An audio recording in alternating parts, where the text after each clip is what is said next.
नमस्कार। सुबह 9 बजे की खबरों में आप सभी का स्वागत है। मैं हूं नीलू। करते हैं खबरों की शुरुआत दिल्ली से। इस वक्त खबर जहां पर सनातन धर्म संसद आज बुलाई गई है। सनातन बोर्ड बनाने की मांग को लेकर यह धर्म संसद बुलाई गई है। इसमें देवकी नंदन ठाकुर, साध्वी ऋतंभरा, जगत गुरु शंकराचार्य समेत देश के नामी गिरामी साधु संत शामिल होंगे। इस बैठक में सनातन बोर्ड बनाने की मांग की जाएगी।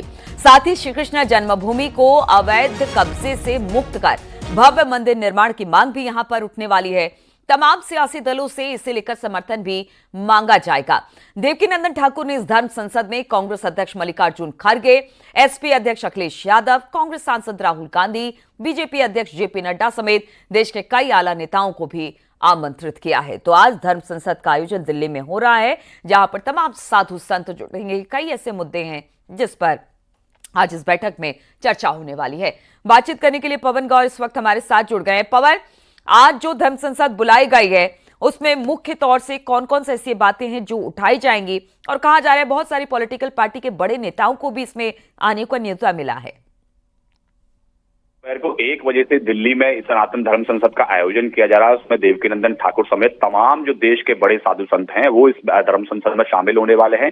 और इसके मुद्दे की अगर बात करें तो जिस तरह से जैसे कि जो वक्फ बोर्ड का मुद्दा चल रहा है उसके बाद से इस मुद्दे को लगातार एक हवा दी गई, हवा पकड़ी और लगातार लोगों की इसकी मांग हुई कि जिस तरह से वक्फ बोर्ड है मुसलमानों के लिए, उसी तरह से सनातन धर्म के मानने वाले लोगों के लिए सनातन धर्म बोर्ड होना चाहिए। उसी तरह की सुविधाएं, उसी तरह की बातें, उसी तरह का एक पूरा बोर्ड बनाकर सनातन धर्म को के प्रचार प्रसार के लिए काम करना चाहिए। तो उसी की मांग को लेकर आज सनातन धर्म संसद का आयोजन किया जा रहा है। उसके साथ साथ जिस तरह से कई सारे मठ और मंदिर जो है कहीं ना कहीं उन पर अवैध निर्माण है, अवैध कब्जे हैं, चाहे वो मथुरा जन्मभूमि का मामला हो या काशी विश्वनाथ का मामला हो या अन्य जगहों की बात हो, तो उन सब विषयों को लेकर भी आज की धर्म संसद में चर्चा की जाएगी। तमाम देश भर के तमाम जो लोग हैं वो यहाँ दिल्ली पहुंचेंगे और दिल्ली पहुंचकर 1 बजे जो सनातन धर्म संसद का आयोजन है उसमें हिस्सा लेंगे। तमाम दलों के लोगों को भी आमंत्रित किया गया है और कहा गया है कि आप सब भी आइए, सनातनी होने के नाते आप इसमें शामिल होइए और आप अपनी तरफ से जिस तरह से आप काम कर सकते हैं, जिस तरह से मदद कर सकते हैं सनातन धर्म की रक्षा के लिए, उसके लिए अपनी तरफ से एक काम प्रयास जरूर करिएगा। तो इस तरह से आज जो है सनातन धर्म संसद का आयोजन किया जा रहा है। तमाम बड़े साधु संत इस सनातन धर्म संसद में रहने वाले हैं। कितने बजे से इसकी शुरुआत हो रही है पवन? दोपहर को 1 बजे से इसकी शुरुआत होगी। तमाम साधु संत हालांकि पिछले 10 तारीख से ही 10 तारीख को पहले इसका भूमि पूजन किया गया। उस भूमि पूजन करने के बाद में कल जो है साध्वी ऋतंभरा जो एक रोड शो निकाला गया था उसमें साध्वी ऋतंभरा शामिल हुई थी। उसके बाद में आज तमाम देश भर के साधु संत इस धर्म संसद में हिस्सा लेंगे। चलिए ठीक है पवन, इस खबर पर लगातार नजर बनाए रखिए, आगे भी आपसे बातचीत होती रहेगी। फिलहाल बहुत बहुत शुक्रिया आपका जानकारी देने के लिए।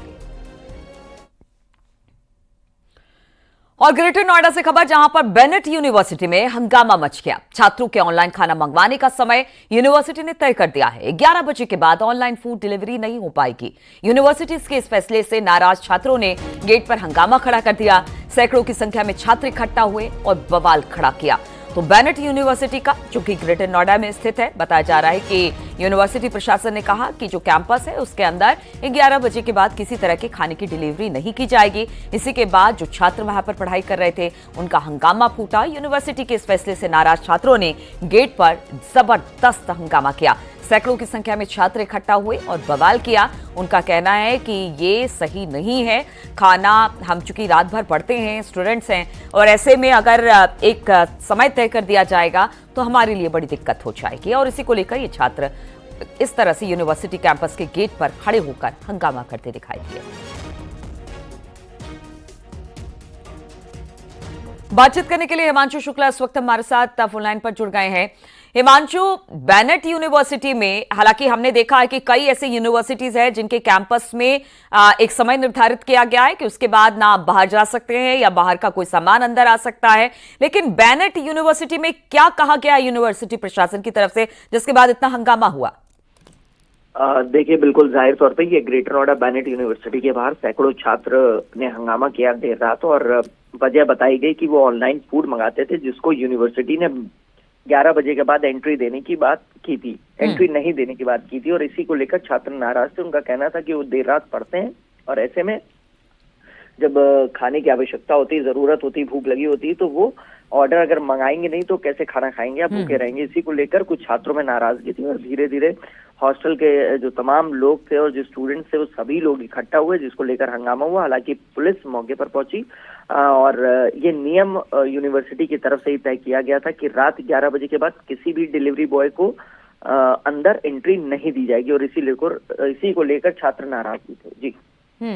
तो अब क्या, जब छात्रों की नाराजगी देखने को मिली है, तो इस पे कुछ विचार हो रहा है क्या यूनिवर्सिटी प्रशासन की तरफ से?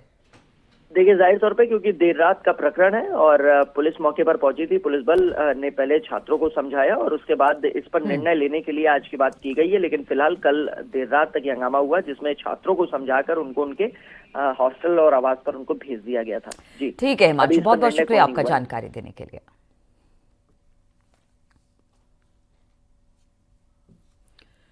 मऊ में बाइक में टक्कर के बाद हुए विवाद में चाकूबाजी में 2 लोग घायल हो गए। इसके बाद 2 पक्षों में जमकर पथराव हुआ। पथराव में सीओ घोसी और थाना प्रभारी घायल हो गए। इतना ही नहीं, घोसी सीएससी में भी तोड़फोड़ की गई। गुस्साए लोगों ने गोरखपुर वाराणसी नेशनल हाईवे को भी जाम कर दिया। भीड़ को काबू में करने के लिए पुलिस ने लाठीचार्ज किया। बवाल को देखते हुए भारी पुलिस फोर्स को वहां पर बुलाना पड़ा। घोसी कोतवाली क्षेत्र मधुबन रोड मोड़ पर रोडवेज बाजार की घटना बताई जा रही है। घटना की जानकारी मिलने पर आईजी, डीएम, एसपी देर रात मौके पर पहुंचे और घोसी में कैंप किया। चाकूबाजी घायल दोनों लोगों को वाराणसी के ट्रॉमा सेंटर में रेफर कर दिया गया है। डीएम ने कहा कि मामला अब शांत है, अब कोई किसी प्रकार की दिक्कत नहीं करेगा। पुलिस ने एक पक्ष की तहरीर की तरह से एक नामजद और अज्ञात के खिलाफ केस दर्ज किया है। पूरा मामला यह है कि मधुबन चौराहे के आसपास की बात है और मधुबन चौराहे के आसपास ही 2 बाइक में टक्कर हो गई और उस टक्कर के बाद एक पक्ष को जैसे चोट लगी थी, उन्हें हम अस्पताल ले गए और अस्पताल ले जाने पर एक पक्ष उत्तेजित होकर वहां पर पत्थरबाजी करने लगा। सरकारी संपत्ति को थोड़ी सी नुकसान भी पहुंचा है और बाद में अभी यहाँ पर मामले को शांत करने की कोशिश की जा रही है। सर, सीओ भी और थाना प्रभारी भी घायल हुए हैं इस मामले में। सीओ साहब को हल्की सी चोट आई है और मौके पर पुलिस आप देख रहे हैं कि पूरे जोश के साथ यहाँ पर मौजूद है। किसी भी तरह की शांति वार्ता के लिए हम यहाँ पर हमेशा तत्पर रहेंगे और साथ में एसपी साहब और एएसपी साहब का भी दौरा है, तो एसपी साहब अभी बस यहाँ से कुछ ही दूर पर स्थित है और एएसपी साहब आपके सामने मौजूद है। हरदोई में व्यापारी से गोली मारकर लूटपाट के मामले में पुलिस ने अब बड़ा खुलासा कर दिया है। पुलिस के मुताबिक कर्ज से परेशान व्यापारी ने खुद साजिश रची थी। उसने खुद को गोली मारी। बताया गया था कि बिलहारी से शाहबाद जाते वक्त व्यापारी के साथ लूटपाट की वारदात को अंजाम दिया गया। इस घटना में व्यापारी को कंधे पर गोली भी लगी।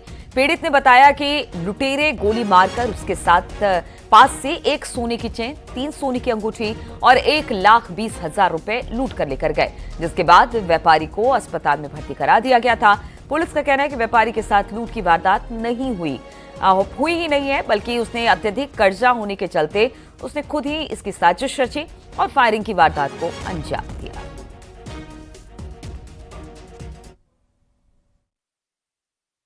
शाहबाद तथा घटनास्थल के आसपास जो पेट्रोल पंप है उनका सीसीटीवी फुटेज का विश्लेषण किया गया तो ये तथ्य प्रकाश में आया कि घटना के समय इनके पास कोई भी बैग नहीं था, न ही इन्होंने कोई ज्वेलरी पहन रखी थी।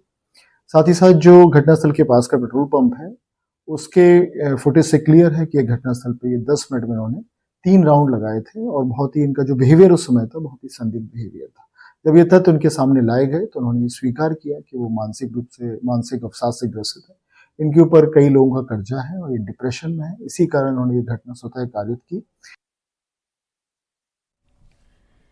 हरदोई में सीएम सामूहिक विवाह योजना में नवविवाहित जोड़ों के लिए दिए जाने वाली गिफ्ट में बड़ा खेल सामने आया है। सरकारी योजना के तहत कपड़े, डिनर सेट और अन्य उपहारों की आपूर्ति में भारी फर्जीवाड़ा किया गया। सरकार की ओर से दिए जाने वाली साड़ी की लंबाई बताया जा रहा है कि कम की गई। डिनर सेट का वजन घटाया गया। इसकी जानकारी मिलने पर डीएम ने सामान लौटाया। एफआईआर के आदेश दिए गए हैं। सामानों की सप्लाई करने का जो टेंडर जिस फॉर्म को दिया गया था उसने इसमें ही खेल कर दिया। 5.5 मीटर की साड़ी सैंपल में दिखाई गई, लेकिन 4.5 मीटर की साड़ी ही भेज दी गई। 9 किलोग्राम वजन के डिनर सेट की जगह 5.5 किलोग्राम का डिनर सेट भेजा और अब इस पूरे मामले में एफआईआर दर्ज कराने के आदेश दे दिए गए हैं।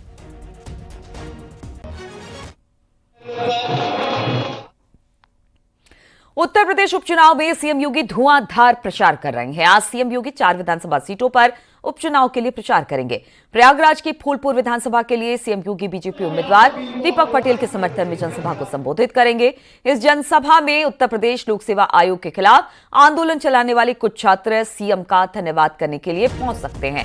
इसके बाद सीएम योगी कानपुर की सीसामऊ विधानसभा सीट के लिए रोड शो करेंगे। रामबाग तिराहे से संगीत टॉकी चौराहे तक करीब 1.5 किलोमीटर का रोड शो होगा।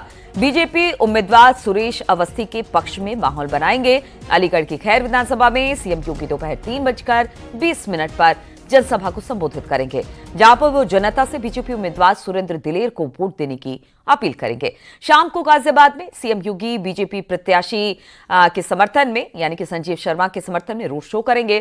चाणक्य चौक से संतोष मेडिकल कॉलेज तक तकरीबन 2 किलोमीटर लंबा रोड शो योगी का होगा।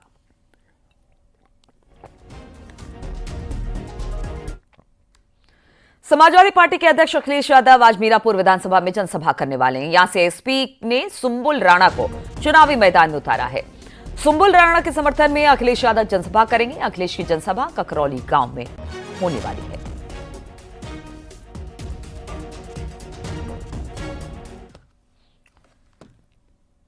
डिप्टी सीएम ब्रजेश पाठक ने मुसलमानों को बिरयानी का उदाहरण देते हुए समझाया। इस दौरान कांग्रेस और समाजवादी पार्टी पर निशाना भी साधा।